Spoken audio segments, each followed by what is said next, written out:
Jack, Wales, they're hoping to reach another Euro tournament. I mean, how do you feel with this one? Euro 2016 feels like it was yesterday, but here they are now trying to qualify for Euro 2020. Not the most convincing result on Sunday in terms of what you were saying during the break, but win's a win. They just need to get these results and head to, head to France or wherever it's going to be, but head to 16 nations or wherever it's going to be during that tournament. Yeah, and Wales aren't even in the chance of hosting an event. I don't know. Which I don't understand. That.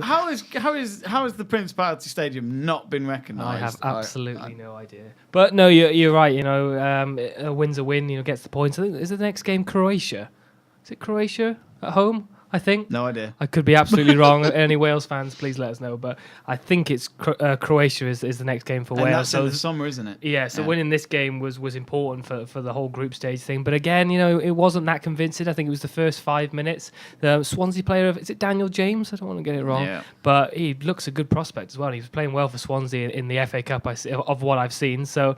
But we had to sort of ground out the result, and again when they played last week at Wrexham, which obviously was great for this area to have the Wales team back, but it wasn't really a convincing performance. I know they had all the youngsters out, and a lot of people were very disappointed with that. A sellout crowd of 10,000 people or something turned up to watch the game to see Ramsey and Bale just sitting in the stand like they were was a bit depressing. But to get a last minute winner was.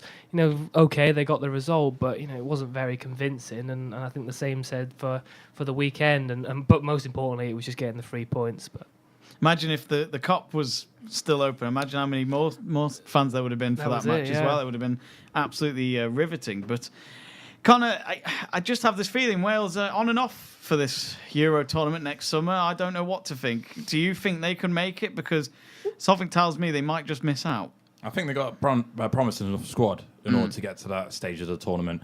I think from the lessons that they can take from 2016 is that the togetherness of the squad is more important than the talent that they've got, because in 2016 they managed to get to the semi-finals with like Johnny Williams and Robson Canoe, and they were never really Premier League status starters of any team, really. Conor, he was a free transfer as well, wasn't he, in that period? But they've still got some solid members of that team that had that experience of going to a semi-finals of a major tournament, like Bale and Ramsey and Joe Allen, Ashley Williams as well, that can bring that experience to the more youthful players in the squad, like Harry Wilson and Daniel James, and bring them up to speed when it comes to experience and what to expect on an international stage.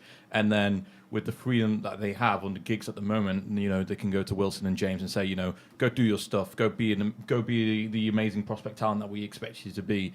And we saw that from Daniel James on the Sunday. His first start, was it? It might have been even his first appearance for Wales, banging one in from a couple of yards just outside the box, wasn't it? So a good finish by him, and certainly he's been playing well under Graham Potter for Swansea this season.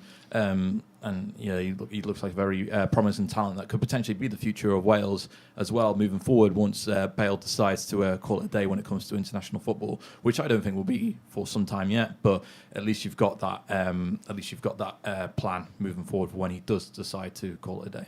Jamie, our good friend Luke Tanner did a preview of this match a few days ago, which was on our YouTube channel. A bit outdated now, I know. But go check it out with the times. help the viewers go up, But Luke said that without Gareth Bale, where the goal's going to come from, they would be kind of lost and a bit hopeless without him. Do you think that's a little bit harsh, or do you think he might have been right after that Slovakia game? Exactly. Well, look back at the Wales game against Trinidad here in Wrexham. Most of the fans bought tickets because Bale. They thought, we're going to see Gareth Bale playing in Wrexham, and then I think the most I saw of him was our friend Stuart Blaw's wife taking a selfie with him from about 50 feet behind her. But I'd missed that. I'm jealous now. Love you, Stuart. Do you not do some jogging on the sideline, like with the subs? No, he was in the stands. He was in the stands. With a baseball cap, trying to hide from everyone. Him, Ramsey, and Allen were all sitting there. No, Ramsey was injured, wasn't he? Instead, they all paid to see the joke Ashley Williams running around the pitch for 90 minutes. I mean, you laugh, but you couldn't stop Faye Okenabirri scoring in the FA Cup, could he? No, that's a good point. A man who was playing at Dagenham last season. Yeah, where has he gone? I mean, he's just disappeared. But oh well. But overall, do you think they'll make it through Euro 2020? Is it a possibility for sure, Jamie? As a neutral, I'd say I think they could probably do it. Without Ramsey, and they've got enough depth in their squad. Questionable depth, but as an Englishman, nah. No. Yeah, I think I agree as an Englishman. I'll be surprised if they didn't make the tournament. I think they've got enough young talent there to get it there. It's funny because a few years ago when Euros was a 16-team tournament, it was obviously a lot more difficult for a team like Wales or maybe, well, I say Scotland. Scotland never make a major tournament. But, for a team like Wales to make it. But in all fairness, Jack, they actually did really well, didn't they, ahead of Euro 2016? Because they were top throughout most of it, then finished second, which was automatic. So they didn't actually have to be one of the best teams out of all the groups to get there. So, but I'm just saying, I think the 24-team structure certainly helps. But Jack, do you think they might need to rely on that a little bit more this time? I think I don't think it's got the same sort of there was this energy around the whole country before the Euros. Obviously, when the Euros was going on, it sort of took hold more. But I don't think it's there this time. I don't know what it is. They're relying on the rugby team now. It is. I still believe the appointment of Ryan Giggs is still gives a little bit of murmurs around the country. Of, we're not really that bothered about Ryan Giggs being the manager. Well, who else would there have been? Well, you don't want Mark Hughes again, do you?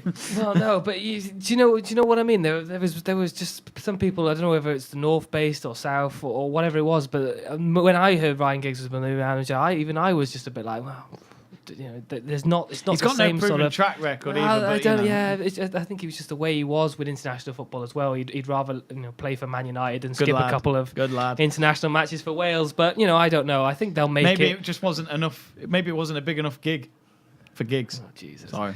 I think they'll make it, but they might have to just push through. Okay.